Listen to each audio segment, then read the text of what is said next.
The Modern World System, or Capitalism and Colonialism, Why Slavery is Linked to Sugar and Tea is Linked to Opium. Today, the entire world, every nook and cranny, every small island, every valley, and every lush tropical forest is part of a single economic network called the Modern World System. There is no society today, I repeat, no society today that is not enmeshed in this worldwide system. How did it come about? And what are the implications for most people today? A world system is a specific scholarly theory. It's a concept, an idea, a paradigm for making sense of particular global connections. And if you're unfamiliar with the concept of a paradigm, that is a widely accepted scholarly set of ideas that provides a framework for making sense of something. Specifically, a world system refers to an economic network that enmeshes or encompasses different societies, different regions, or different countries. Some parts of the system have enormous power, others do not. Those parts with enormous power benefit from the exploitation of the poorer or underdeveloped areas. Another definition of a world system: an intersocietal, unequal network of trade, wealth, and power. There have been many world systems throughout history. Often we call them ancient empires. Inequality and exploitation, I add, are not modern inventions. For example, this is a map of some world systems around 2,000 years ago in the Middle East. You can see three world systems. On the right, centering on the Assyrian Empire, is the Southwest Asian system. On the left, centering on the new Egyptian kingdom, is the Egyptian world system. And these two are themselves encompassed by an even wider world system in purple. Another ancient world system. Now, in all of these maps, I am far less interested in the details of each system. I'm not going to test you or quiz you on them. Rather, I'm interested in the overall point that each world system links together, through trade and conquest, both richer and poorer cities and societies that are otherwise politically independent.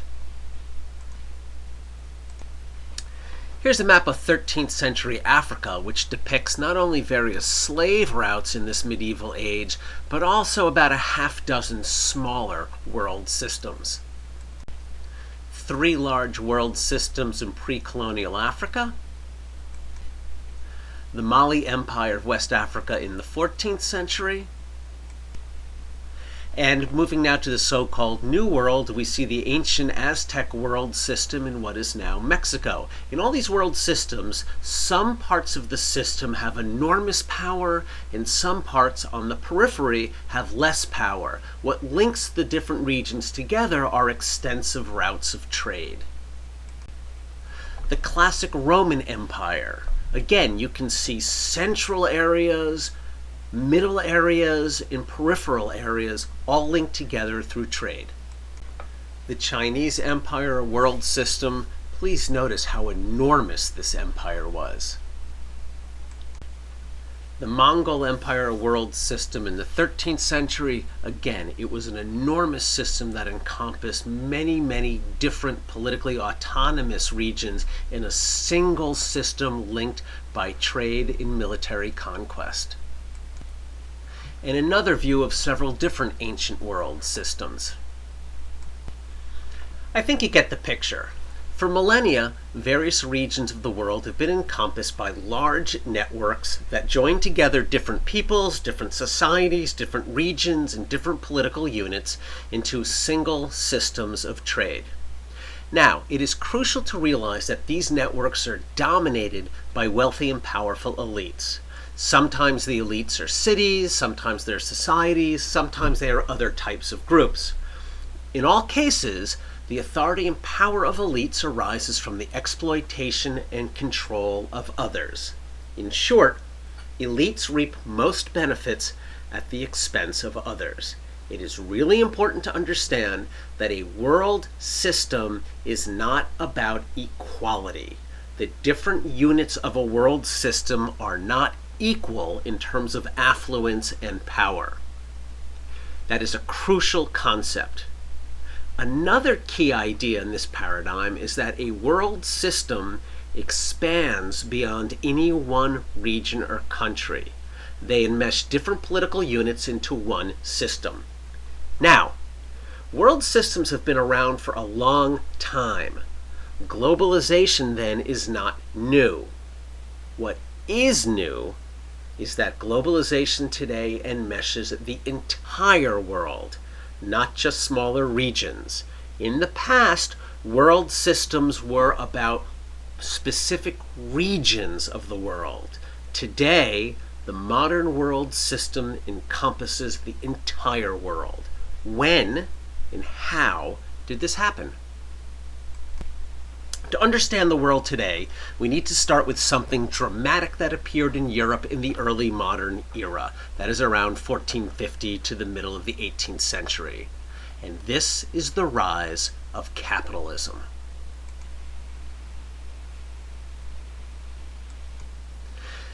Okay, what is capitalism?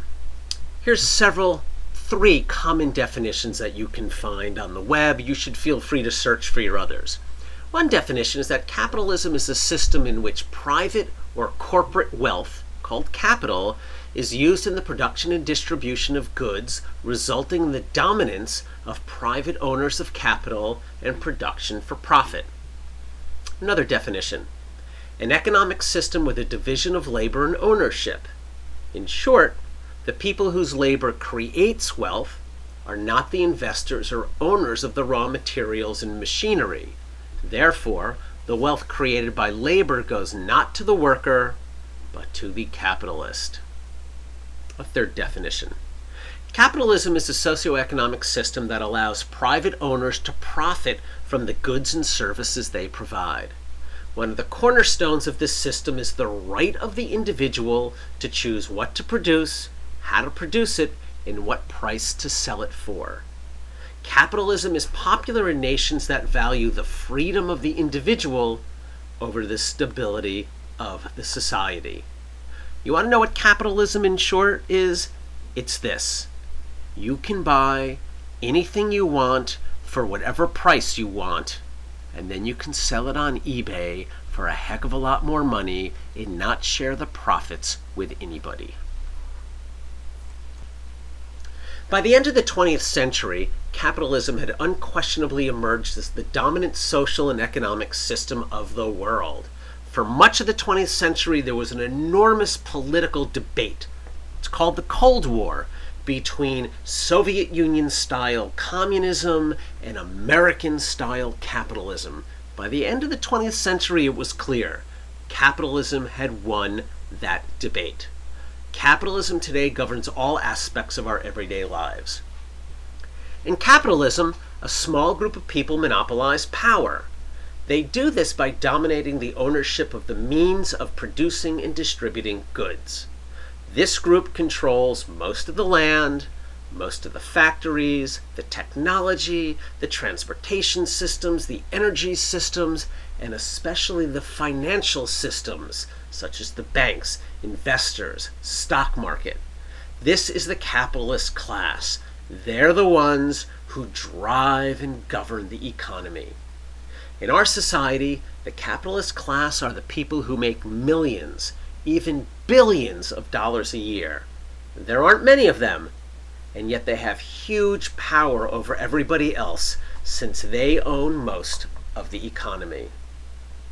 By contrast, the majority of people must sell their labor for a modest wage or salary. This is often called the working class. These are the people, like most college students, who must have a job in order to pay necessary bills, including food. If you need a paycheck to survive from month to month, if you absolutely must find a job soon after you graduate college in order simply to survive, then you are the working class. But there are people who do not need a job to survive. Now, they might work in some sense to increase their wealth, or to add meaning to their life, or to do something.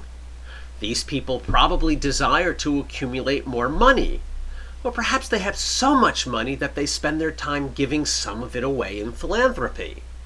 But these people can survive just fine on their wealth and investments. And these investments perhaps derive from an inheritance, or their stocks and bonds, or cash they have in the bank, or cash they can raise by periodically selling some of their investments. These people do not need to work in the same way that most of the working class needs to work. They survive from the profits they make from the work of everybody else. By contrast, most people in society survive from the paycheck they earn from their own labor. Now, at the bottom is a picture of a house recently for sale in Chatham on Cape Cod. How much? $25 million. I don't know who owns this house, but I would hazard the guess that this is a person who does not need to work paycheck to paycheck.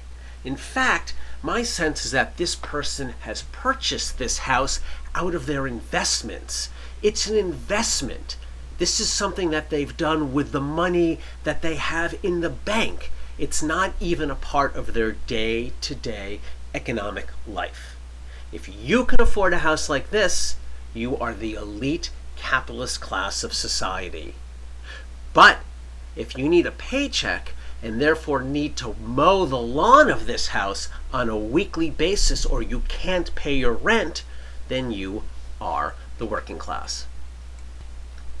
For example, the going wage today for a barista at Starbucks, a barista is the person who makes your coffee or latte, the going wage today is about $9.50 an hour. For a shift manager, it's about $12.50 an hour. At that wage, if you work 40 hours a week for 50 weeks a year, you're going to earn, before taxes, between $19,000 and $25,000 a year. Now, as Wheelock students, you live in Boston. Try to live in Boston on that salary. Indeed, try to live in Boston on that salary and support a child and attend college. Not easy. By contrast, the CEO or chief executive officer of Starbucks earned $149.8 million last year, or $74,900 an hour.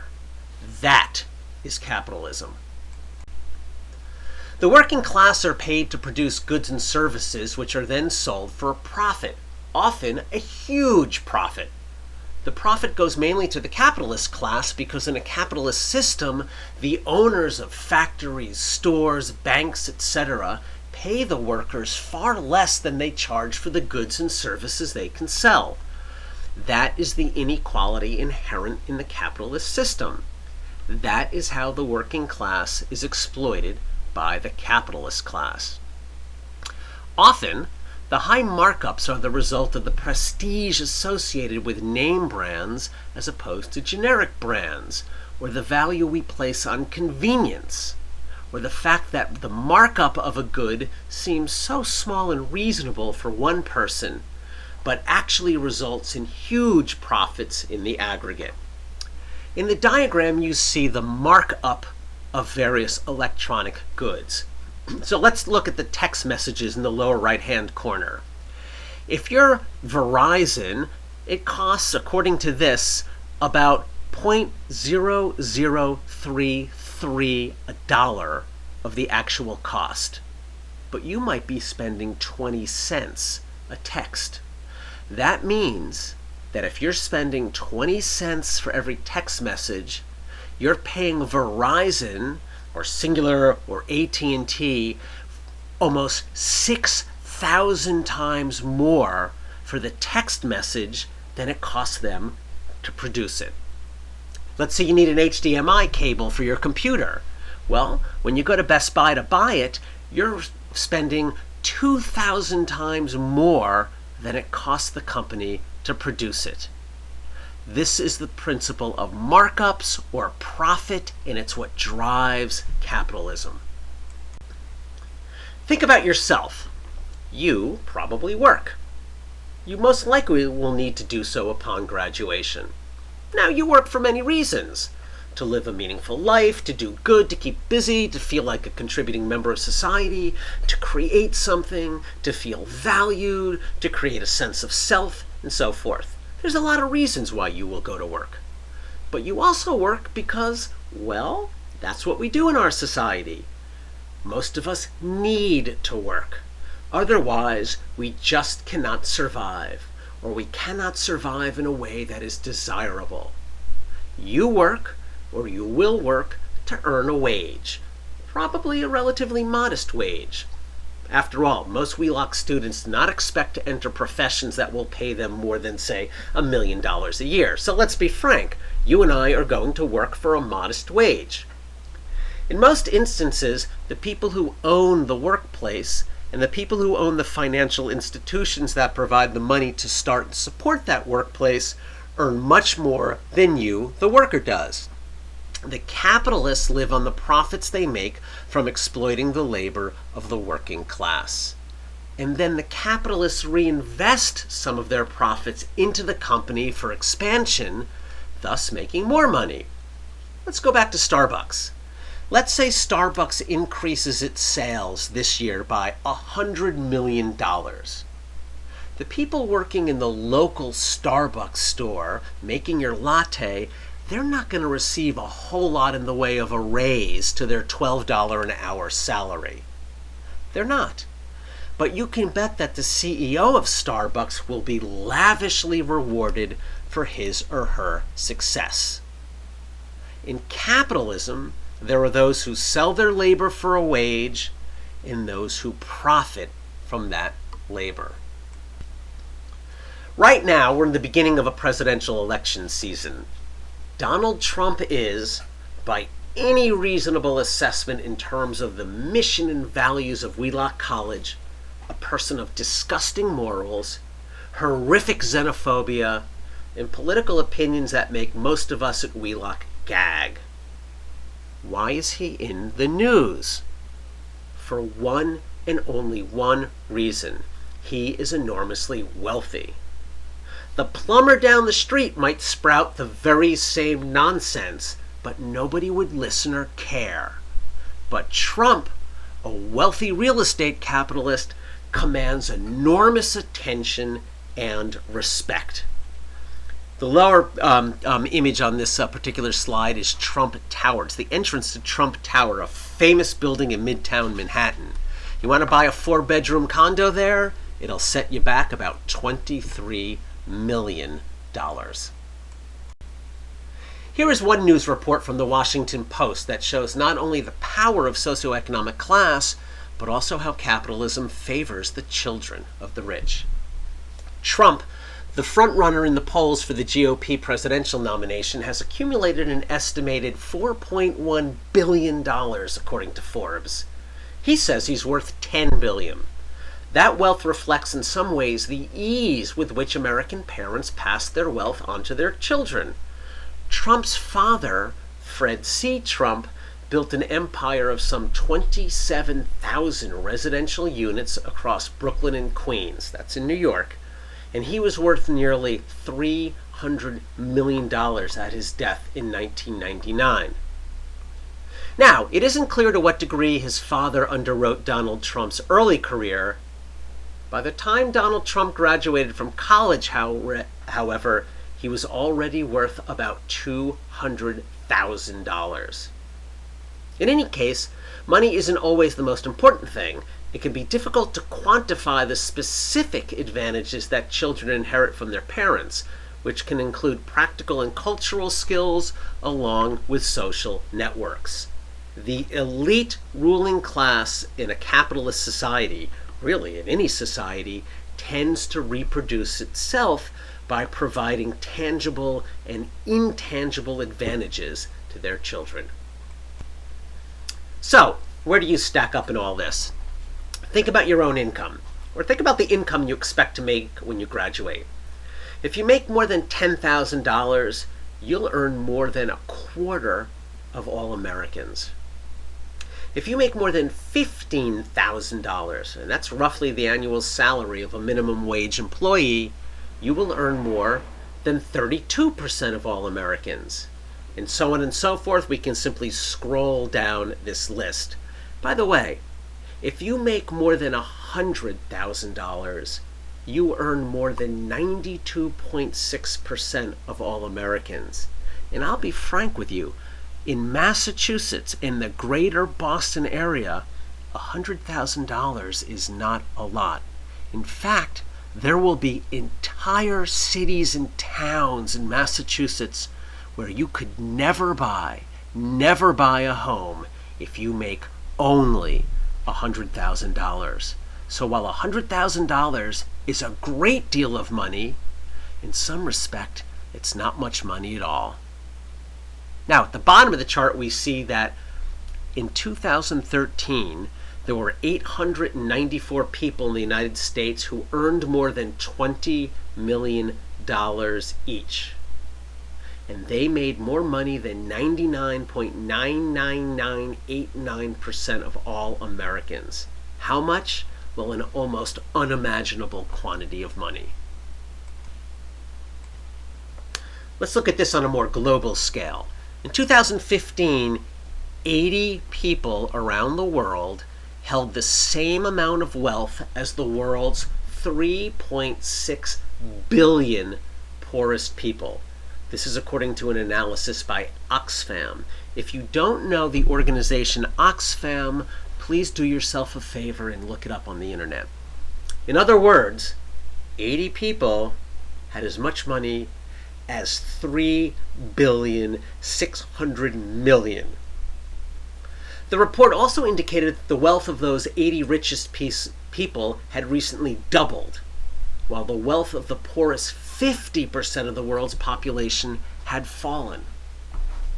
According to Forbes magazine in 2015, the richest 500 individuals around the world collectively held $4.7 trillion.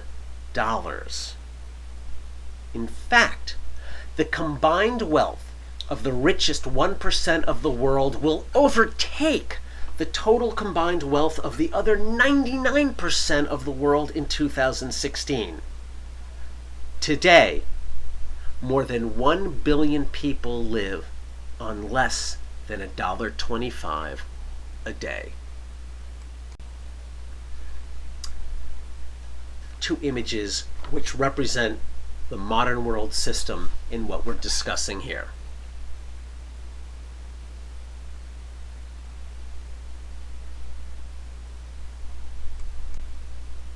This is a chart that illustrates or depicts the 50 richest people on Earth. It's difficult to see. You can just Google that and find it out.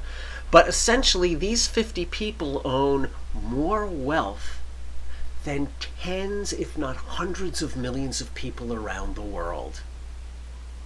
You could put these 50 people into a small airplane, and yet they control wealth that is unimaginable to most people around the world. This is a wonderful, if not somewhat depressing way of visualizing what we're talking about. Here you can see a $100 bill. If you go to the bank and get a packet of $100 bills, that's 10,000 bucks. So that packet is $10,000. It's less than a half inch thick. What if you took stacks of $100 bills and added it up to 1,000,000? That's what you see on the left. $1 million represented in 100 bills is a pretty small pile. And if you made $100,000, you would get the even smaller pile on the right. Now, 100,000 bucks is not chump change. That's a lot of money. It's far more than the average salary of an elementary school teacher in Massachusetts. But you take that $100,000 and represent it in stacks of $100 bills, and it just doesn't look like much. Keep these images in mind. This is what $100 million looks like. Look at the one on the right. You can see $10,000, a million, and then $100 million in a pallet. And what is $1 billion? That's $1 billion. And there are almost 2,000 billionaires in the world. How big is a billion? A stack of a billion $1 bills reaches higher than where commercial planes fly. There's a dollar. That's $1,000 stacked up, about the size of an iPod. $1 million is 358 feet. And think about those 2,000 billionaires around the world. If they stack their wealth, each one of them, in $1 bills, it would be a stack 68 miles high. I want you to pause. I want you to think, how much money do you have right now? The total of all of your assets, all the money you have, and imagine it stacked up in dollar bills. Something tells me it will be far less than some of the piles you're looking at right here. That's the inequality of the modern world system. Let's look locally at Massachusetts. Do you root for the Patriots? The owner, Robert Kraft, he's worth about $1.1 billion. Shop at Market Basket? The director of that company is worth $1.6 billion. Wear New Balance or Reebok sneakers? Their owners are worth $1.6 and $1.1 billion. Buy a car from Herb Chambers? He's worth $1.8 billion. The inequality in wealth, whether globally or locally, because of the world system, is staggering. Okay, what are the premises of capitalism? What are the basic premises of a capitalist system? 1. Labor specialization. You and I tend to work at one small job. It's not like living in a village in Papua New Guinea where everybody more or less can do all the tasks of everyday and ceremonial life. In your life, you will likely work at or have a job doing one relatively small set of tasks. We kind of fill one small niche in the world. Another premise of capitalism is the private ownership of land. You and I, really anybody, can buy land in the United States. Thus, I have a house. I live in Framingham. It's not far from Boston. I own the land on which this house is built. It is my land. Nobody else in the world can make any legal claim to this land except for my spouse and kids. Again, it is my land. This land does not belong, as in traditional societies, to the clan, the lineage, the group to use when they need to do so. It is not collective land. It is not part of the common good. It is not shared. My brothers, my aunts, uncles, parents, cousins, and so forth, they have no legal claims to my house or my land. It is my land. I can invite them to use it, but they don't have any legal claims. And when I sell the house, I can sell it for any price I want. I might not find a buyer, but it's up to me. I can sell it for any price I want. And then I can do whatever I want with the profits. And this is true for everybody in America who owns anything.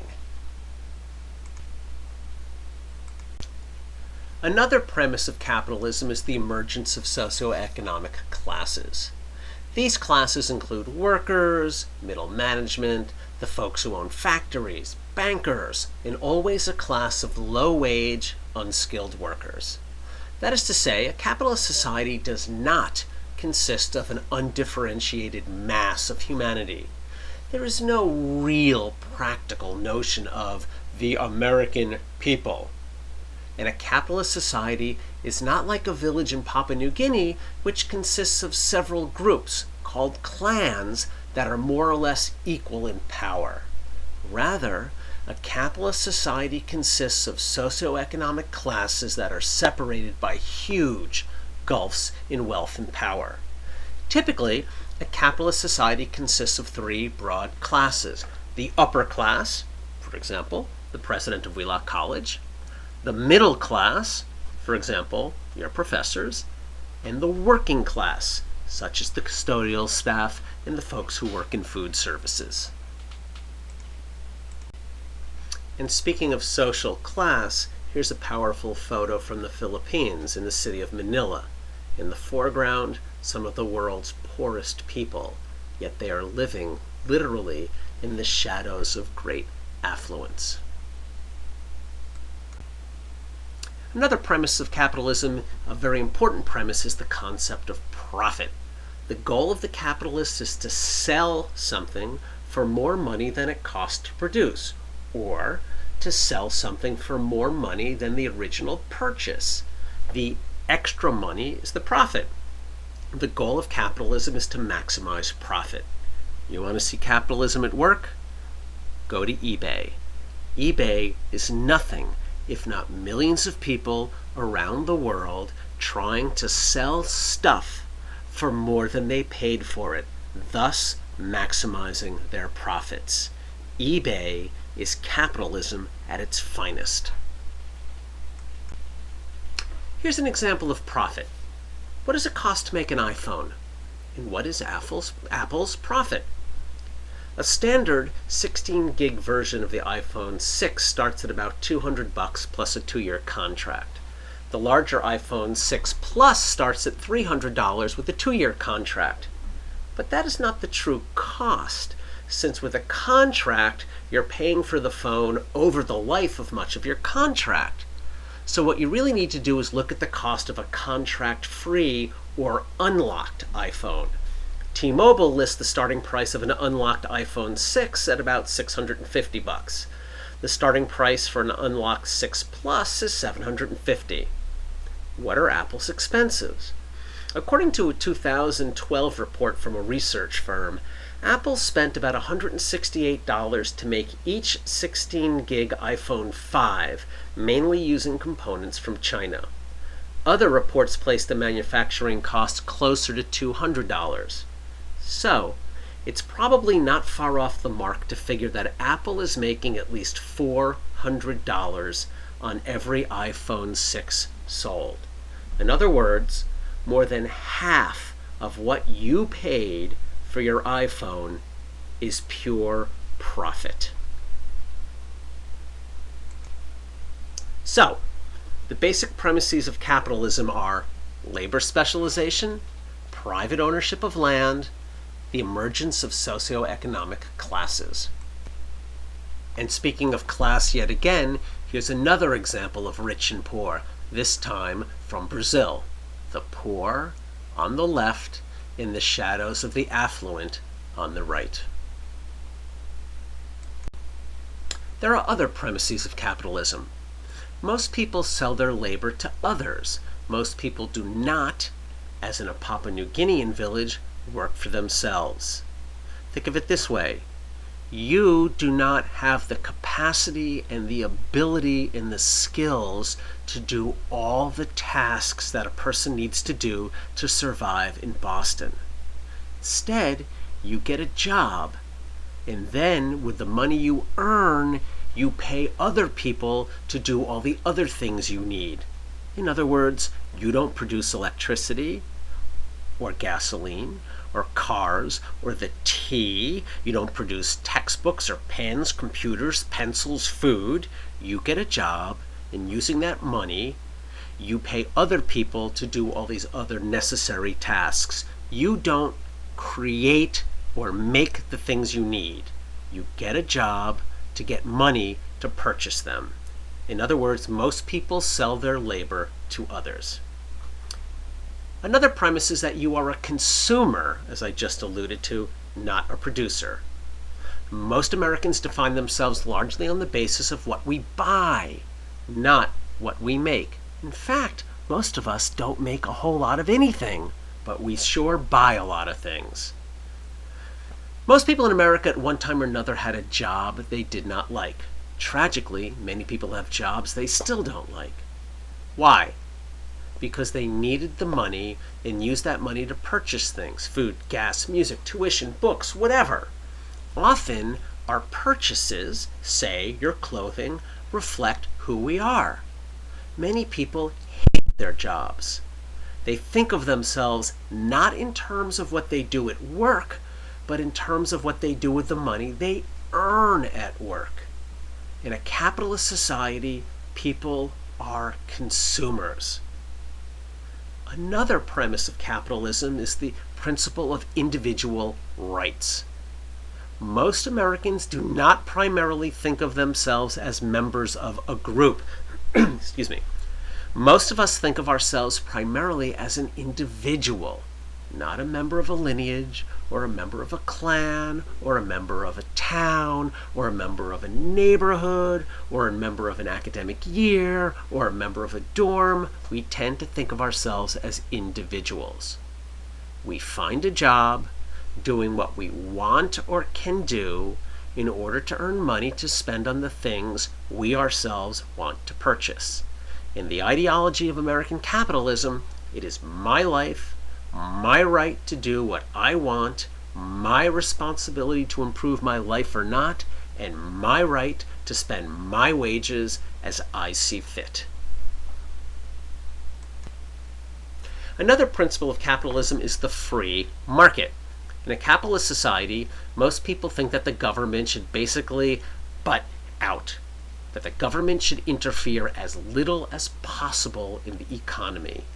In this view, the system works best with little interference or oversight.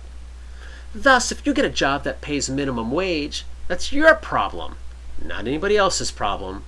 Don't like it? Find another job. Work hard, save your money, improve your life. It is not, in this view, the government's business to regulate how much money you should earn. And if you earn only $30,000 a year, and the person in the next town earns $10 million a year, well, hey, tough luck. That's how a good functioning economy works.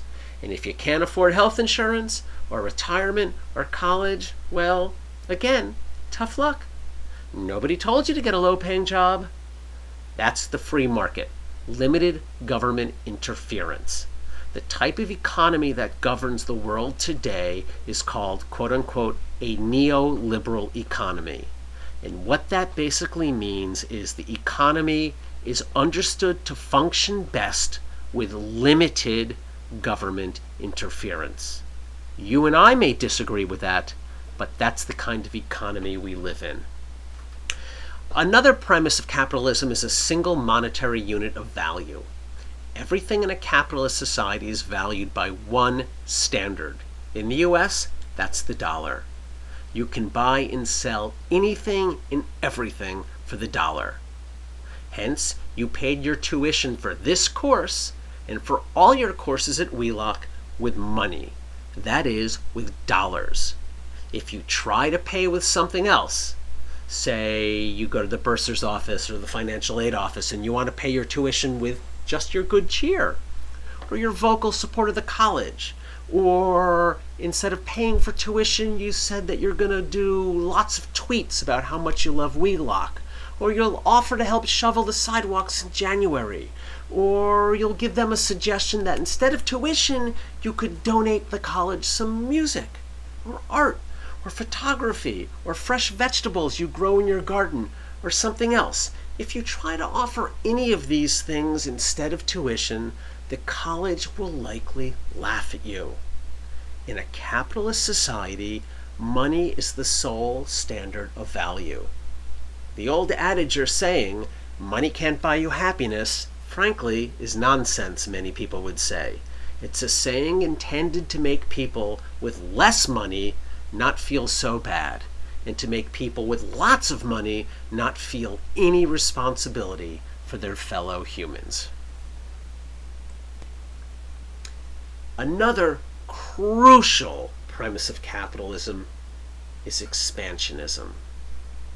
If you think about all the previous slides on capitalism, it becomes obvious and clear that capitalism is expansionist, and this is the key issue for understanding the world today, and especially the plight of small-scale societies. Why is capitalism expansionist? To increase profits. How does a capitalist firm or company increase profits? There are really three ways. First, new markets. You seek out new countries, new regions, new groups of people to purchase your products. If you're Apple and you want to sell iPhones, how do you increase your profits? By trying to find groups of people in countries where they're not buying iPhones and you get them to purchase them. You try and advertise so they will purchase your iPhones. That is, you seek new markets. Another way to increase profits is to pursue cheap raw materials. You seek the least expensive necessary materials you need to make your product. To make an iPhone, for example, you need all sorts of raw materials. Apple does not want to pay a lot of money for these raw materials. Otherwise, their profits decrease. Or they need to raise the price of the phone, which decreases sales, also reducing profits. So if you're a company and you need raw materials, as they all do, to manufacture your product, you want to buy those raw materials as cheaply as possible. And the last way to increase profits is to pursue cheap labor. How many of the products that you own were produced in Boston? And I would hazard the guess, nothing. How about your clothing? In fact, how many of your garments were even made in the US? Probably none. Why? Because it is expensive to pay American workers. It is much cheaper to pay for labor in Bangladesh, India, China, Honduras, Mexico, Indonesia, Vietnam, and other developing nations. In order to increase profits, you seek out new markets, cheap raw materials, and cheap labor. One way to raise profits, as I just said, is to seek out the cheapest raw materials possible. This is all the stuff that goes into a smartphone. Dozens of different kinds of elements. Apple is based in California, Silicon Valley. None of these elements come from California. In fact, nothing that Apple sells comes from California. Why? Well, one reason is that it's very expensive to hire people to mine minerals and ores in the United States. It's a lot cheaper to go somewhere else to get all these minute elements that are needed for an iPhone. Where might you go? Well, one necessary element in your smartphone and your computer is tantalum. It is a so-called rare earth mineral. And how is it mined? Like this, in the Congo of Africa.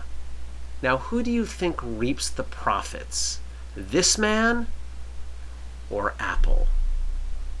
This is capitalism at work. The search for cheap labor and cheap raw materials. Another way to increase profits is to locate production in places where the wages are low.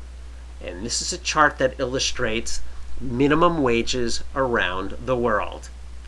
If you're a company and you want to maximize profits, you're not going to move your manufacturing plants to any of the countries at the top of the list. Why? Because it costs a lot more to pay workers than it does in Hungary, Estonia, Chile, Latvia, and Mexico. You increase profits by trying to find places where the labor is cheap. How many minutes of minimum wage does it take to buy a Big Mac? This gives you a sense as to how minimum wage varies around the world. In some places, like in the United States, it doesn't take that much. That is, at minimum wage, it takes you 35 minutes to afford a Big Mac. Not far away in Mexico, however, it takes you 282 minutes to purchase your Big Mac. Move over to India and Afghanistan, more than 300 minutes. Yet in Australia, it only takes 18 minutes. So this illustrates, again, global inequality. In some places, workers are paid relatively little. In other places, they're paid relatively more. The irony is, if you're trying to maximize your profits, you move your manufacturing to the cheapest places possible. So in a sense, in order to raise your profits, you increasingly exploit the people who are the poorest around the world. Here's another image of the world map that just shows, again, the diversity of minimum wage in US dollars around the world. You'll see, of course, that the darker countries pay relatively much, and the lighter countries pay relatively little. Not surprisingly, the darker the country, the less likely manufacturing will occur there. Most of your manufacturing is in places like China, the former Soviet Union, Asia, Mexico, Africa, middle and poor countries. Why? Because you can pay the workers cheaply. There is one more reason why capitalism is so expansionist. Capitalism is premised on a view of human nature, that we, people, are self-serving, acquisitive, never satisfied, no limits on our desires. That is, most capitalist societies view it as natural that people will always want more. Think about how many people have, right now, how many people have the latest iPhone, the latest fashions, the latest car, the latest everything. Next year, how many of those people are going to want to throw all that out and buy the newest models of everything?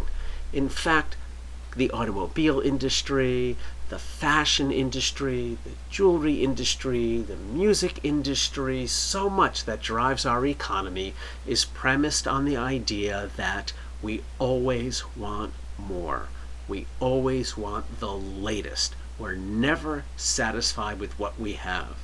And thus, you can see in this picture a very appropriate bumper sticker on a BMW that nicely summarizes capitalism. He who dies with the most toys wins.